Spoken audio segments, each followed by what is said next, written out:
বন্ধুরা, আজকে আমি ডাল চচ্চড়ি করব। দেখেন, আলুগুলো দিয়ে দিলাম। এর মধ্যে আদা, রসুন, পেঁয়াজ, কাঁচা লঙ্কা, টমেটো এর মধ্যে দিয়ে দিলাম।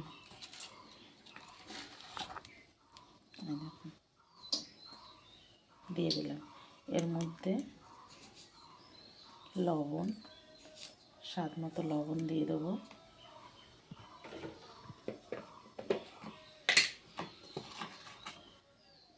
হলুদ,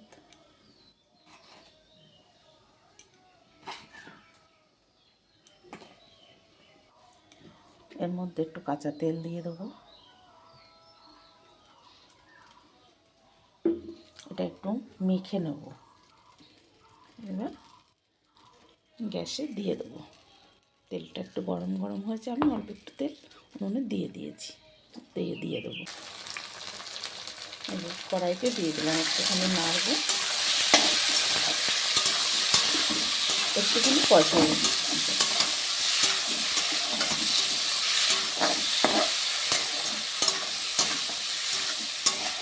টমেটো, কাঁচা লঙ্কা, পেঁয়াজ, রসুন, কাঁচা তেল সব দিয়ে একটুখানি কষিয়ে নিচ্ছি।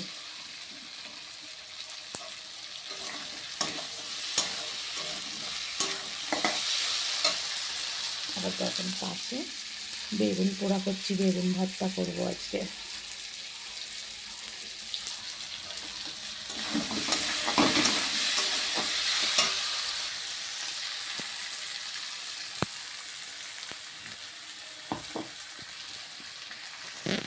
কষানোটা হয়ে গেল, আমি জল দিয়ে দিলাম,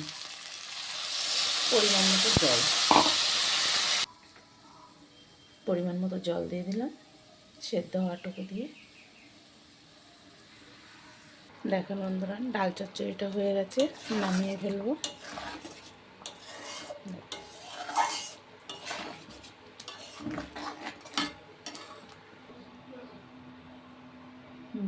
বেগুনটা ছুলে নেব, বেগুনের ভর্তা করব।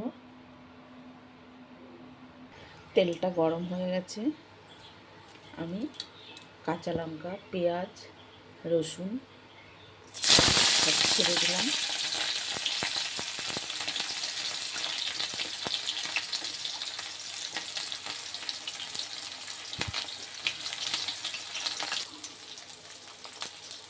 এর মধ্যে একটুখানি লবণ,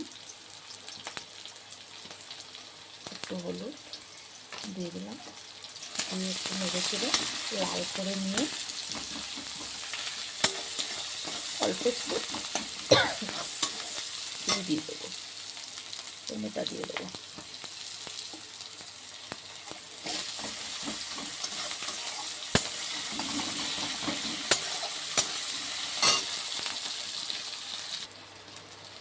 এগুলো ভাজা হয়ে গেছে, আমি তার মধ্যে বেগুনটা ছেড়ে দিলাম। বেগুনটা একটু এর সঙ্গে করে নেব। ভর্তাটা হয়ে গেছে, এবার নামিয়ে ফেলবো। আমি ধনে পাতাটা দিলাম না, আপনারা চাইলে ধনে পাতাটা দেবেন, ভালো লাগবে। এটা চাইলে আপনি রুটির সঙ্গেও খেতে পারেন, গরম ভাতের সাথে তো ভালো লাগবে, রুটির সঙ্গেও খুব ভালো লাগবে। ভালো লাগলে কমেন্ট, শেয়ার, লাইক করবেন। Thank you.